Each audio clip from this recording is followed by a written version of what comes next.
Mtu ambaye hataki kuwajibika kwenye eneo la utoaji wa sadaka ya mavuno atakwambia kwamba hali ya kifedha sio nzuri. Anasubiri wakati wa fedha utakapokuwa mzuri ndipo atakapomshukuru Mungu. Na utambue kwamba Mungu haangalii vingi unavyotoa, lakini kumbe Mungu anapima moyo, uaminifu. Unaweza kama umeweka vingi hapa, ni vingi machoni petu, lakini kwa Mungu anajua alichokubariki nacho. Kwa hiyo usiwahi kujilinganisha au kupima uaminifu na vile unavyoviachilia, idadi au ukubwa. Mungu anaangalia moyo wa uaminifu. Unapotoa sadaka, hakikisha macho yako ya moyoni, imani yako inamuona Mungu unayemtolea. Kile unachokileta hapa kwa kuonekana sio sadaka, kile kimebeba sadaka yako, kwa sababu sadaka iko kwenye moyo wako. Nikitoa sadaka ya mavuno, kesho yangu mimi nitakuaje? Nitaishije? Usijilinganishe na watu. Kuna matokeo mazuri unapotoa sadaka kwa uaminifu. Na uaminifu ni ule ambao Mungu anaupima kutoka kwenye moyo wako. Kuza uaminifu kwenye moyo wako katika kumtumikia Mungu. Bwana wetu Yesu Kristo asifiwe. Tunamshukuru Mungu ambaye ametupa tena neema na kibali katika siku hii ya leo kuwepo nyumbani mwa Bwana kwa ajili ya ibada hii, lakini namshukuru Mungu kipekee kwamba ananipa nafasi ya kuweza kushirikiana pamoja nanyi katika tafakari ya neno la Mungu. Shukrani nyingi kwa ajili ya baba mchungaji pamoja na kamati ya mavuno kwa kuona kwamba hata katikati ya mtu kama mimi Mungu anaweza kuwa ameweka mbegu njema kwa ajili ya neno la Bwana. Bwana Yesu asifiwe. Bwana wetu Yesu Kristo asifiwe. Kwa hivyo ni eneo la kutafakari Mungu na neno lake tunapojiandaa kwa ajili ya sikukuu kubwa katika kanisa letu, sikukuu ya mavuno, ya kumtolea Mungu sadaka ya shukrani kutokana na mavuno mbalimbali ambayo Mungu ametubariki katikati ya maisha yetu. Na neno ambalo nimechagua mimi kusimama nalo linatoka katika Injili ya Mathayo mtakatifu, mlango ule wa 25 na mstari kuanzia ule wa 14 hadi ule wa 30. Injili ya Yesu Kristo kama ilivyoandikwa na mwinjilisti Mathayo, mlango wa 25 mstari wa 14 hata ule wa 30. Na neno la Mungu linasomeka hivi: maana ni mfano wa mtu atakaye kusafiri, aliwaita watumwa wake, akaweka kwao mali zake. Akampa mmoja talanta 5, na mmoja talanta 2, na mmoja talanta 1, kila mtu kwa kadiri ya uwezo wake, akasafiri. Mara yule aliyepokea talanta 5 akaenda, akafanya biashara nazo, akachuma faida talanta nyingine 5. Vile vile na yule mwenye 2, yeye naye akachuma nyingine 2 faida. Lakini yule aliyepokea 1 alikwenda akafukua chini, akaificha fedha ya bwana wake. Baada ya siku nyingi akaja bwana wa watumwa wale, akafanya hesabu nao.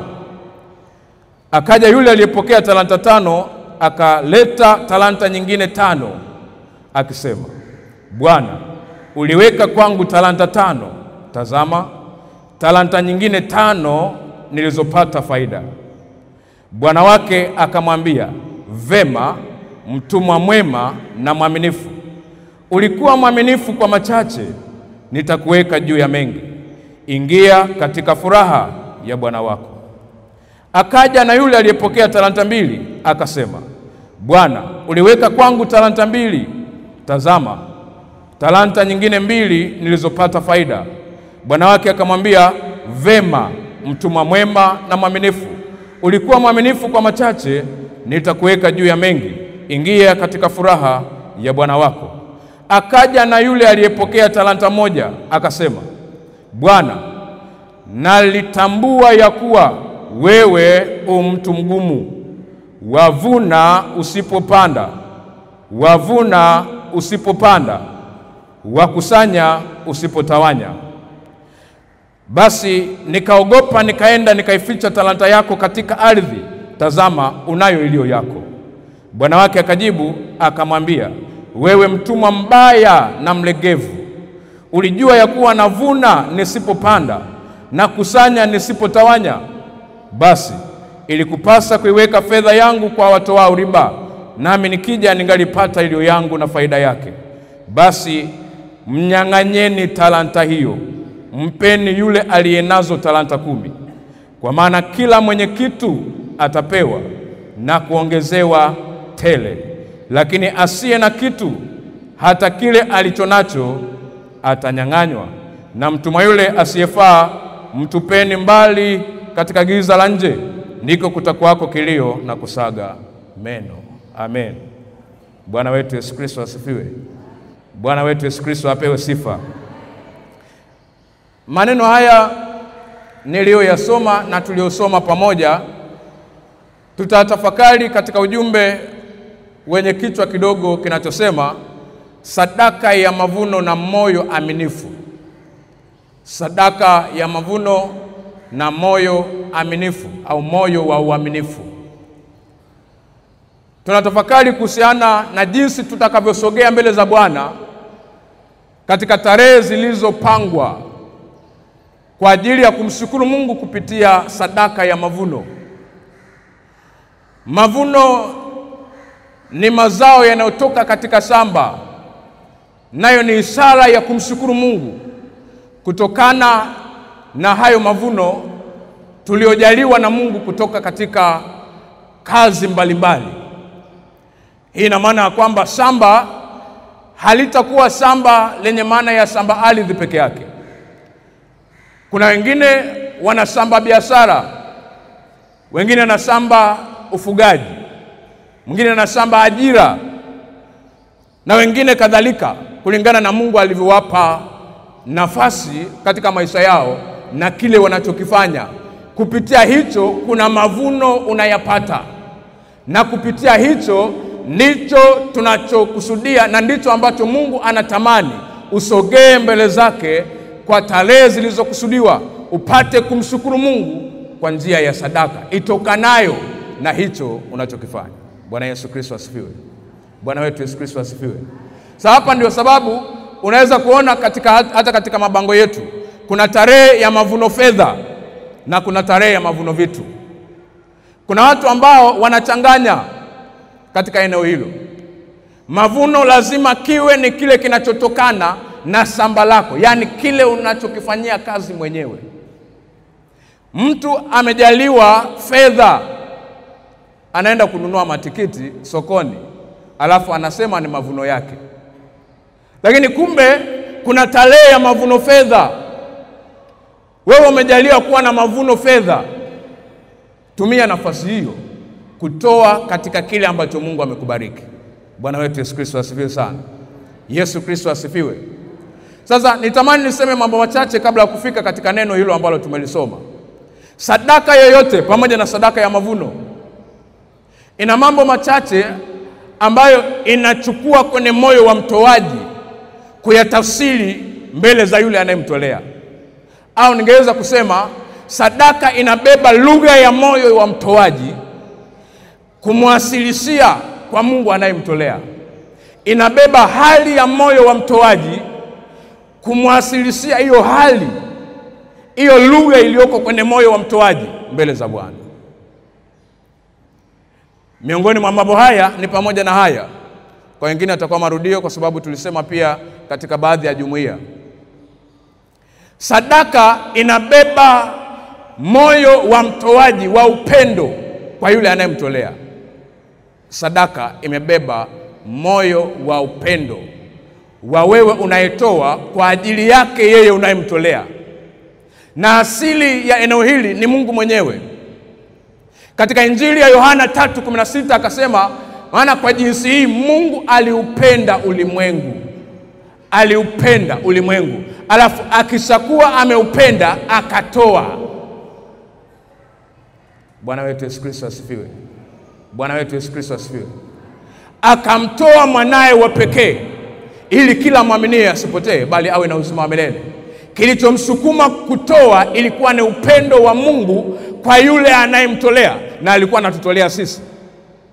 Sadaka ya Yesu Kristo ya pekee kwa Mungu alikuwa anatutolea sisi, na hakuwa anatoa kana kwamba analenga kupoteza kile cha pekee alichonacho. Alikuwa anatoa akiwa ana matarajio ya kupata maongezeko. Kumbuka Biblia inasema alitoa sadaka ya mwana wa pekee. Kwa hiyo hakuwa na mtoto mwingine isipokuwa Yesu peke yake. Matokeo ya sadaka ya pekee alipoitoa kwa upendo, ikampa mavuno ya kuwa na watoto wengi zaidi ya mmoja. Tafsiri yake ni nini? Mimi na wewe na kila anayemwamini Yesu leo ni mtoto wa Mungu. Kwa hiyo leo Mungu hana mwana wa pekee, ana watoto wengi kutokana na sadaka yake ya pekee ya upendo aliyoitoa kwa yule anayempenda. Bwana wetu Yesu Kristo asifiwe sana. Bwana Yesu asifiwe. Na ndio sababu nikasema sadaka hii unapoitoa inawasilisha hali ya upendo wa moyo wako kwa unayemtolea, lakini imebeba matarajio fulani. Usitoe kana kwamba unalenga kupoteza, au usione ndani ya moyo wako unapoteza unachokitoa. Kuna kitu utakachokivuna katikati ya kutoa sadaka ya mavuno. Yesu Kristo asifiwe sana. Bwana wetu Yesu Kristo asifiwe. Lakini sadaka ya mavuno imebeba moyo wa heshima wa mtoaji kwa yule anayemtolea. Imeandikwa katika Mithali mlango wa 3 mstari wa 9 na wa 10.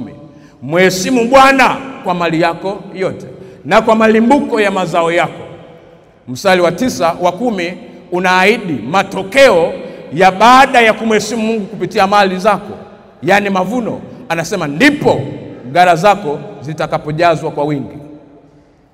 Kwa hiyo unapotoa sadaka ya mavuno, na pengine sadaka yoyote, wakati wote unapotoa sadaka, imebeba kipimo, kiwango cha heshima kutoka kwenye moyo wako kwa yule unayemtolea. Mungu anapoitazama sadaka yako anaona upendo wako ulivyo kwake. Mungu anapotazama sadaka yako anaona heshima yako ilivyo kwake. Bwana wetu Yesu Kristo asifiwe sana. Yesu Kristo apewe sifa sana. Lakini sadaka imebeba moyo wa imani wa mtoaji kwa yule anayemtolea. Moyo wa imani. Namwamini Mungu kwa habari ya kesho yangu. Namwamini Mungu kwa habari ya msimu wa mavuno wa kesho yangu ujao.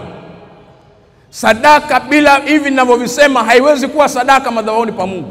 Sadaka isiyokuwa na upendo, sadaka isiyolenga kumheshimu Mungu, sadaka isiyotoka kwenye imani ya mtoaji, inaweza isiwe sadaka. Bwana wetu Yesu Kristo asifiwe. Yesu Kristo asifiwe. Imeandikwa katika Mwanzo mlango ule wa 4, kilichotofautisha kati ya sadaka ya Kaini na sadaka ya Habili ilikuwa ni moyo wa imani. Waebrania mlango wa 11 mstari wa 4. Kwa imani Habili alimtolea Mungu sadaka au dhabihu iliyo bora. Ubora ulikuwa unatoka kwenye imani. Bwana wetu Yesu Kristo asifiwe sana. Yesu Kristo asifiwe. Lakini anasema pia inabeba moyo wa uaminifu wa mtoaji kwa yule anayemtolea. Uaminifu katika nini? Katika vile alivyokukabidhi. Uaminifu katika kuvitumia. Uaminifu katika kuzalisha.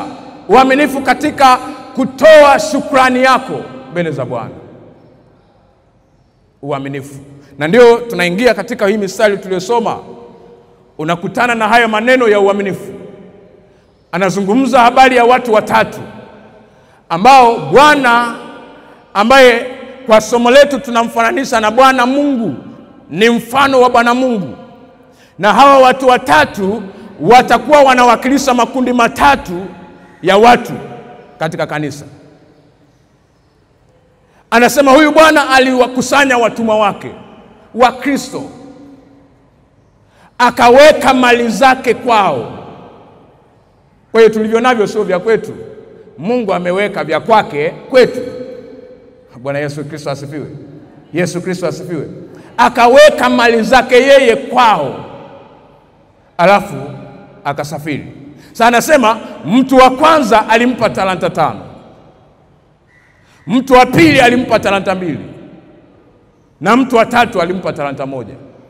Ila Biblia inasema vizuri, anasema hivi, alifanya hivyo kwa kadiri ya uwezo wao.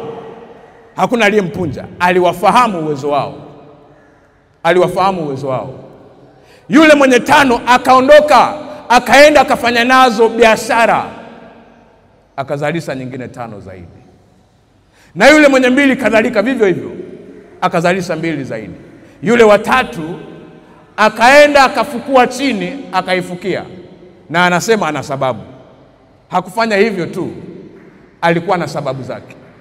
Bwana wetu Yesu Kristo asifiwe. Yesu Kristo asifiwe sana.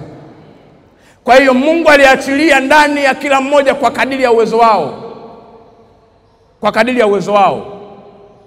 Uwajibikaji, matumizi bora ya muda wako, mali alizokupa, vipawa alivyokupa. Mungu anajua uwezo wako, na hivyo ndio vinavyoamua Mungu akupe talanta ngapi.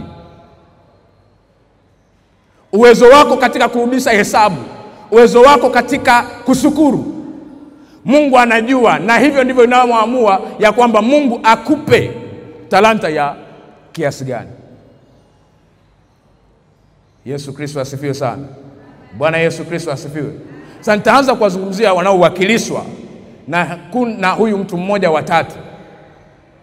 Wote wana sababu, wana visingizio vyao. Kwa sababu ukimsoma huyu mmoja anasema wakati wa kutoa hesabu kwa yule bwana aliporudi, yeye alikuja akasema kwamba nilikujua kwamba wewe ni mtu mgumu. Unavuna mahali ambapo hukupanda, na unakusanya mahali ambapo wewe hujatawanya. Kwa hiyo mimi nilichukua ya kwako nikaiweka mahali. Chukua, iko kama ulivyoiacha. Bwana Yesu Kristo asifiwe. Sasa huyu anawakilisha Wakristo wengi kanisani. Anawakilisha wengi kanisani. Nao ni hawa wenye sababu zifuatazo. Wenye sababu zifuatazo.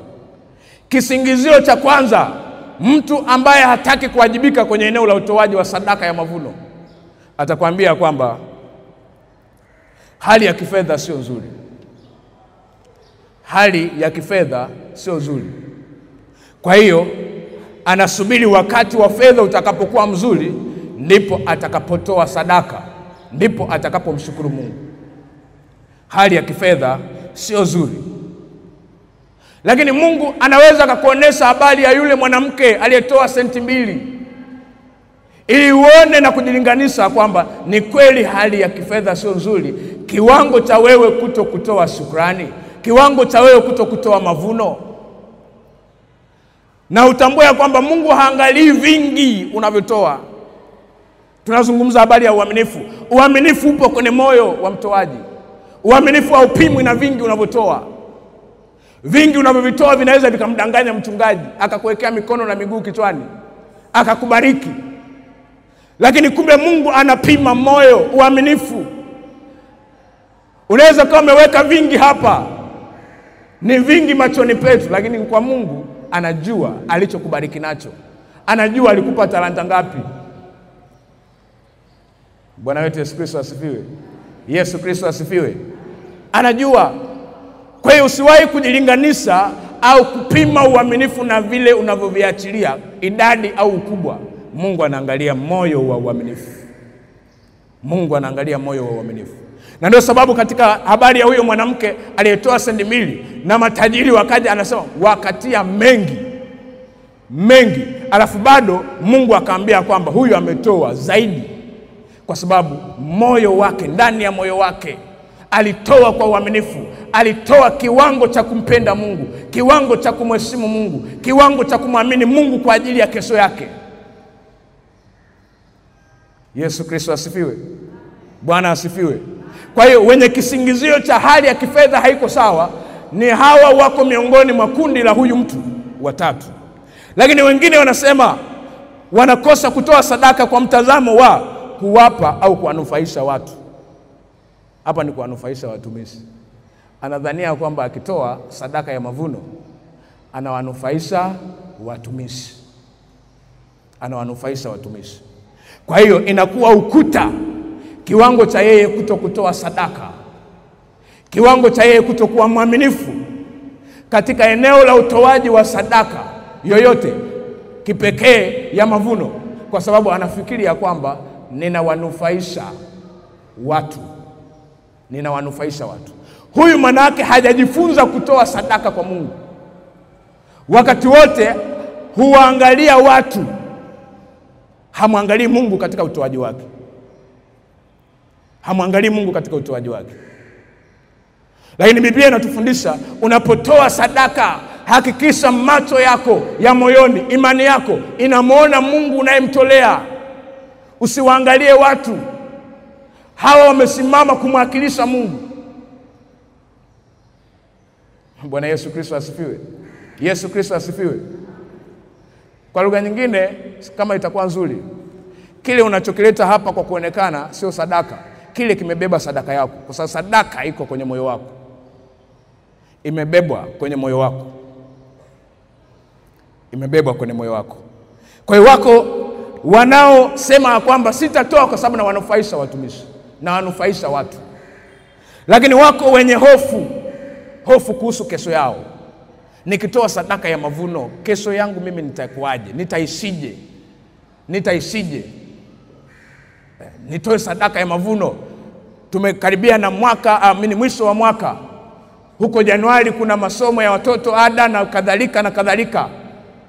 Hamweki Mungu katika kipaumbele. Hamwamini Mungu kuhusu ada ya watoto wake itakapofika wakati wake. Anadhania kile anachozuia kumtolea Mungu ndicho kitakachotosha kutunza maisha yake. Bwana Yesu Kristo asifiwe sana. Lakini wapo wenye kisingizio cha kujilinganisha na wengine. Nakwambia fulani wana mali nyingi, watatuwakilisha kwenye sadaka. Kuna kuwakilishwa, watatuwakilisha. Akitoa yule, akitoa na yule, zitakuwa zimetosha. Kwa hiyo anabaki nyuma akidhania kwamba kuna wanaomwakilisha mbele za Bwana katika utoaji wa sadaka. Lakini Mungu anataka utoe wewe kutoka kwenye kipimo cha talanta alizokubariki nazo. Usijilinganishe na watu. Vya kwao watoe wao, cha kwako toa wewe, kwa sababu kuna thawabu yake. Yule akitoa ukidhania na kuwakilisha, baraka zake hazitakuja kwako, zinabaki na yeye. Bwana wetu Yesu Kristo asifiwe sana. Bwana Yesu Kristo asifiwe. Lakini wengine wanakosa kutoa sadaka kwa uaminifu, kwa mtazamo wa kutokuridhika na uwajibikaji wa viongozi. Wanakuambia kwamba tunatoa lakini zinatumika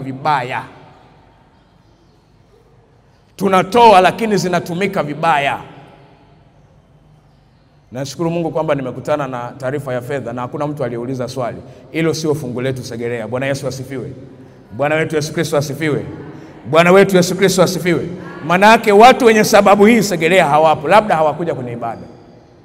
Wangekuepo tungewaona kwenye maswali. Yesu Kristo asifiwe sana.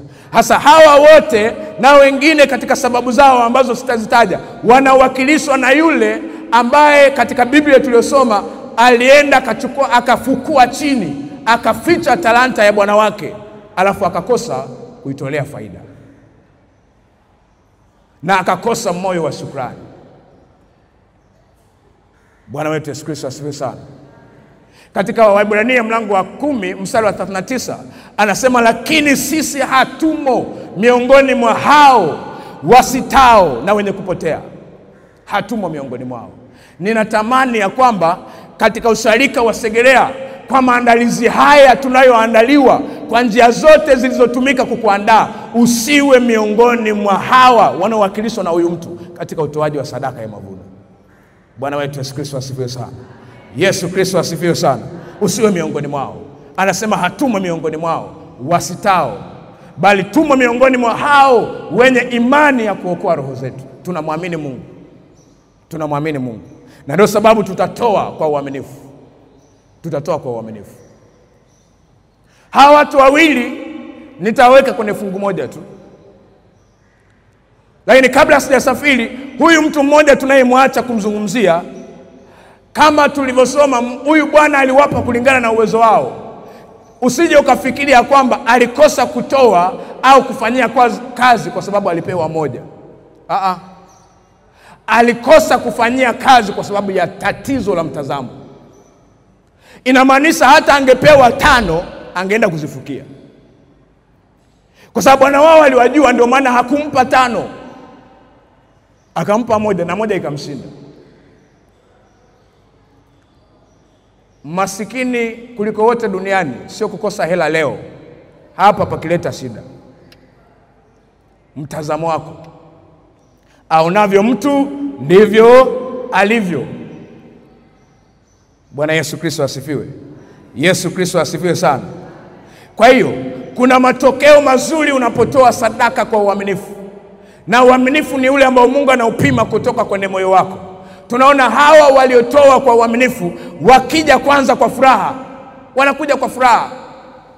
Wanakuja kwa furaha kwa bwana wao. Anaambia, akaja mtumwa wa kwanza aliyepokea talanta 5. Akaambia, Bwana, uliweka kwangu talanta 5. Tazama nyingine 5 nilizopata faida. Na Bwana anamjibu akimwambia, vema mtumwa mwema na mwaminifu. Bwana wetu Yesu Kristo asifiwe. Yesu Kristo asifiwe. Vema mtumwa mwema na mwaminifu. Ulikuwa mwaminifu katika machache au madogo, nitakuweka juu ya mengi. Manake nini? Sadaka yoyote ikiwemo sadaka ya mavuno, unapoenda kuitoa kwa moyo wa uaminifu mbele za Bwana, inampa moyo au inakutengenezea nafasi ya Mungu kukuamini tena katika mambo mengine au katika mambo mengi, katika mambo makubwa. Inakutengenezea nafasi ya Mungu kukuamini. Ukiwa kwenye kundi la yule mmoja, hauwezi kuaminiwa na Mungu, na tumeona tayari hakuaminiwa tena. Hakupewa, ila aliopewa mara ya kwanza alinyang'anywa. Alinyang'anywa. Kwa hiyo ukijizuia kutoa sadaka, unafanya au unajizuilia nafasi ya Mungu kukuamini. Ya Mungu kukuamini. Bwana anasema, vema mtumwa mwema. Liwe tamanio la moyo wako kila mmoja, unapoenda kutoa sadaka ya mavuno katika mwaka huu, iwe sadaka ya mavuno fedha au sadaka ya mavuno vitu, tamani Mungu akutamkie neno la vema. Tamani Mungu akuwekee alama ya vema. Bwana Yesu Kristo asifiwe. Mungu akuwekee alama ya vema. Eneo lolote unaloonesha uaminifu, huwa kuna vema yake. Kuna vema yake.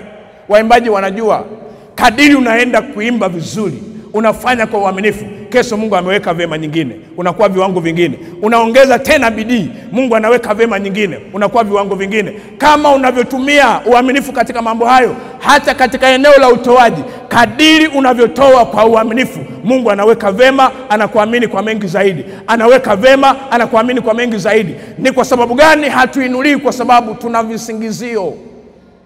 Tuna visingizio vya huyu mtu wa 3. Hatujatenda vyema inayofanya Mungu aweke vema. Kwa sababu hiyo ndio Mungu alimwambia hata Kaini, ukitenda vyema hutapata kibali. Kile kibali ni neno vema. Vyema ni wajibu wako. Vema ni Mungu anaweka alama kwamba amekubali, ameridhika na ulichokifanya.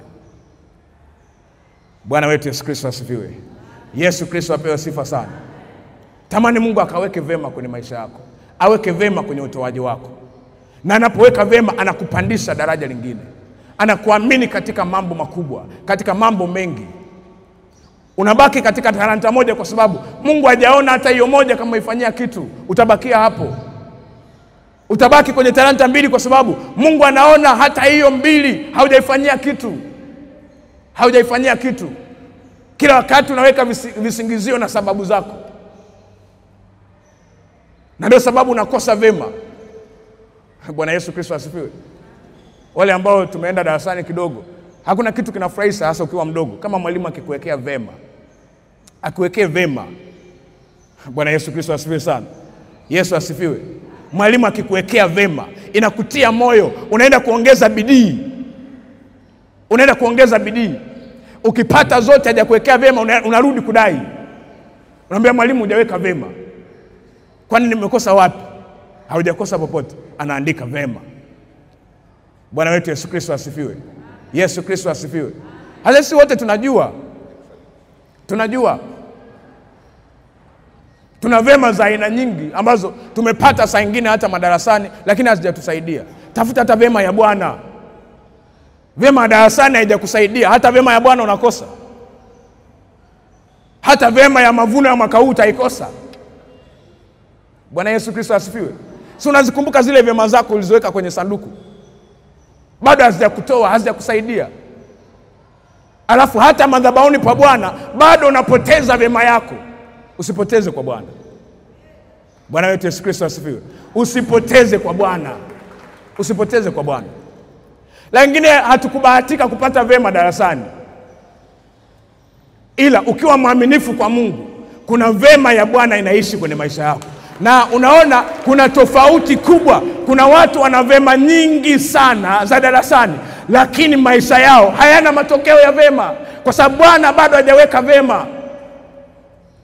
Bado Bwana hajaweka vema. Yesu Kristo asifiwe sana. Bwana Yesu Kristo asifiwe. Kwenye mavuno ya mwaka huu, hata kama nikiongea vingi, natamani utafute vema ya Bwana. Tafuta vema ya Bwana kwa bidii zote.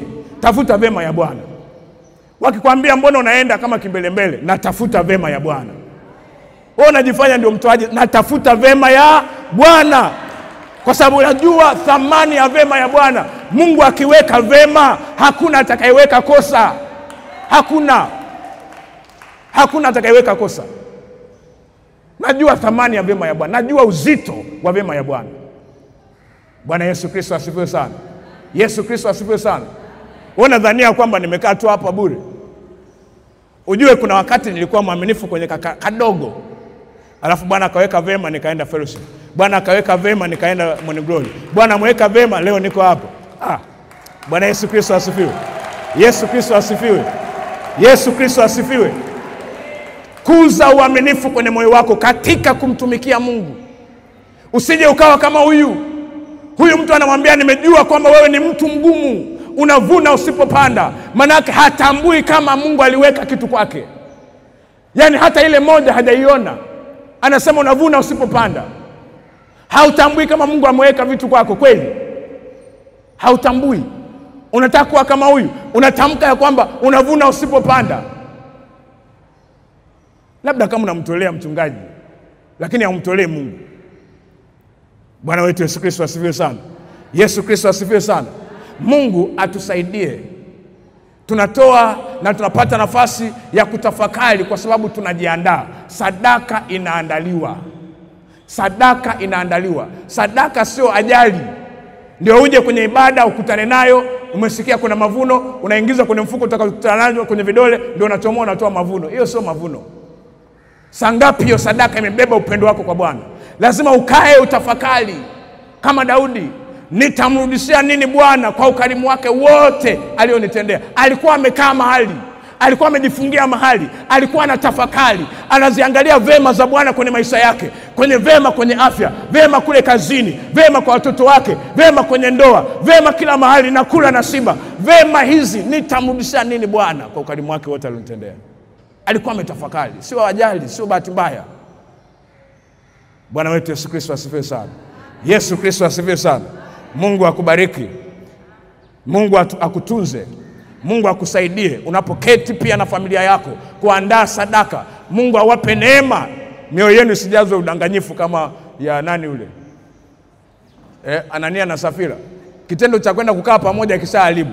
Alikuwa peke yake ameahidi vizuri tu. Walipokaa wajadiliane, mwingine akaanza kutoa mawazo ya kwake. Kuna ada za watoto lakini kuna hiki na hiki na hiki. Wakapunguza thamani ya kile walichokusudia kutoa. Kwa Mungu awafunike na neema yake. Awasaidie. Bwana wetu Yesu Kristo asifiwe. Sadaka hii inapotolewa vizuri, Mungu ataachilia ulinzi katika mali zako, katika vile unavyoifanya kwenye shamba lako. Anasema katika Malaki mlango wa 3:11, nami kwa ajili yenu nitakemea yeye alaye. Sio mlaji kama wewe na mimi. Kuna walaji waharibifu.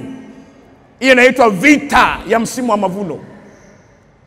Vita ya msimu wa mavuno. Kipindi unafanya kazi zako, unapambana huko peke yako. Sasa unaenda kuvuna, unashangaa ndoa haipo. Mnagombana ili msivune, msifurahie mavuno. Msifurahie mavuno. Lakini Bwana ameahidi ya kwamba anapoambia watu, vema mtumwa mwema na mwaminifu, anasema ingia katika furaha ya Bwana wako. Mungu atakupa mavuno. Mungu atakubariki, alafu utayafurahia. Hayatakuwa na majuto kwako, hayatakuwa mateso kwako. Mungu akulinde na kukutunza. Tushukuru. Mungu uliye mtakatifu, ninakushukuru na kutukuza kwa sababu wewe ni mwaminifu. Asante kwa sababu umesema na sisi kwa neno hili. Neno lako ni mbegu. Roho Mtakatifu, nimekuwa mshiriki katika kazi yako kupanda mbegu. Ninaomba ukaendelee kuimwagilia maji ili iweze kumea, ilete matokeo. Na kila mmoja atakayesimama kwa imani katika utoaji wa sadaka hii na kutumikia Mungu, ukampe matokeo, ukampe vema kwenye maisha yake, ukampe kuingia katika furaha yako Mungu. Katika jina la Yesu Kristo na kwa damu ya mwana kondoo nimeomba tena na kushukuru. Amen. Nimekombolewa na Yesu aliyenirehemia, kwa bei ya mauti yake nimekuwa mtoto wake. Kombolewa, kombolewa na kombolewa